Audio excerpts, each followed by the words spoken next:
कुछ रास्ते कभी खाली नहीं होते, भले ही इंसान दिखाई दे या नहीं दे, कोई होता जरूर है। आज की कहानी उसी रास्ते की है जहां लोग कहते हैं कुछ ऐसी शक्तियां हैं जो आज भी इंसानी जान ले रही है। ये सच्ची कहानी सीतापुर के पास के ट्रैक नंबर 21 की है, जहां एक माँ की मौत ने पटरियों को खून से रंग दिया। साल सन 2016। अनुज शर्मा की नई नई गार्ड में नौकरी लगी थी, जो गेट नंबर 91 पे थी। एक ऐसी जगह जहां दिन में सब नॉर्मल था, पर रात में खामोशी भी चीखने लगती थी। लोकल ड्राइवर कहते थे, यहाँ ट्रेन गुजरती है, ठंडी हवा नहीं, किसी के सांस छूटने की आवाज़ आती है। ड्यूटी का पहला दिन, रात के करीब 11:45। अनुज खुद से बात करते हुए बोलता है, ये सब अफवाहें हैं। मैं सच में देखना चाहता हूँ कि यहाँ कुछ है या लोग वैसी ही बातें बनाते हैं। ट्रेन लेन क्लियर होती है और लाइट स्टेबल होती है। अर्जुन जैसे ही लीवर पकड़ के गेट बंद करने लगता है, उसके सामने एक औरत दिखाई देती है, सफ़ेद कपड़े पहने हुए, एक हाथ में कुछ पकड़े हुए थी। ही अर्जुन की नज़र उस पर पड़ती है। अर्जुन चीखकर बोलता है, अरे वहाँ मत खड़ी हो, ट्रेन आने वाली है। पल भर के लिए अर्जुन को देखती है, फिर धीरे से ट्रेन ट्रैक पर चल पड़ती है।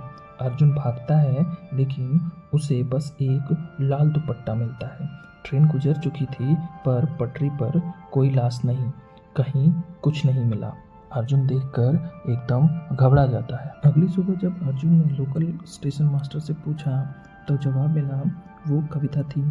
10 साल पहले इसी पटरी पर मर गई थी अपने बच्चे के साथ। गेट उस दिन बंद नहीं हुआ था और अब हर साल उसी रात वो आती है, किसी न किसी को पटरी के उस पार बुलाने के लिए। स्टेशन मास्टर ने बताया, जब भी कोई गार्ड या ट्रैवलर रात के 12 बजे वहाँ रुकता है, उसके बाद आज तक वो कभी भी अपने घर सही सलामत नहीं पहुँचा। कुछ दिन बाद रेलवे स्टेशन पे एक हेल्पर आया जो एक ट्रक पे काम करता था। उसने बताया कि उसका ट्रक गेट नंबर 91 पे खड़ा था रात के 12 बजे, क्योंकि उस टाइम फाटक बंद था। उन्होंने देखा कि एक औरत रेलवे ट्रैक के बीचों बीच खड़ी थी। उसके हाथ में एक बच्चा था जो बहुत ज़ोर ज़ोर से रो रहा था। ये देखकर ट्रक का ड्राइवर औरत की ओर भागा, क्योंकि ट्रेन भी अब आ रही थी। जैसे ही ड्राइवर उसके पास पहुंचा, उसने देखा कि वहाँ पे कुछ भी नहीं था, एक लाल दुपट्टा बस वहाँ पे पड़ा हुआ था। ड्राइवर डर गया। उसके बाद उसके साथ अजीब अजीब घटनाएं होने लगी। वो एकदम से कभी डर जाता, कभी भागने लगता, कभी बोलता कि वो मुझे मार देगी। उसके बाद वह लापता हो गया। अर्जुन ड्यूटी पर था। उस रात उसने सोचा, इस राज का अंत करना होगा। उसने अपनी पॉकेट में हनुमान चालीसा रखी और गेट के पास दिया जलाया। आधी रात हुई। उसने देखा जमीन पर एक औरत रोने की बजाय ठहाके मारकर हंस रही थी।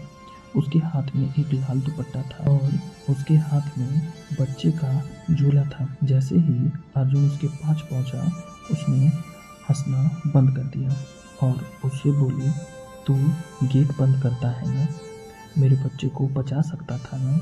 ये सुनकर अर्जुन एकदम डर गया। वह गेट की ओर भागने लगा और भागते भागते उसने जेब से हनुमान चालीसा निकाली और पढ़ने की कोशिश करने लगा, पर हवा तेज चल रही थी। लाइट ब्लिंक करने लगी। ट्रेन की सीटी दूर से सुनाई दे रही थी। तब उसने देखा वो औरत उसके पास आ गई। आंखें काली, मुंह से खून टपक रहा था। कैसे भी अर्जुन ने अपनी जान बचाई। उसके बाद उसने वह जॉब छोड़ दी। कहा जाता है आज भी वो औरत उस पटरी पे घूमती है और लोगों को अपना शिकार बनाती है। जो भी रात के 12 बजे उस पटरी के आसपास जाता है, वह बहुत मुश्किल से ही घर वापस लौटता है। रेलवे डिपार्टमेंट ने उस गेट को हमेशा के लिए बंद कर दिया।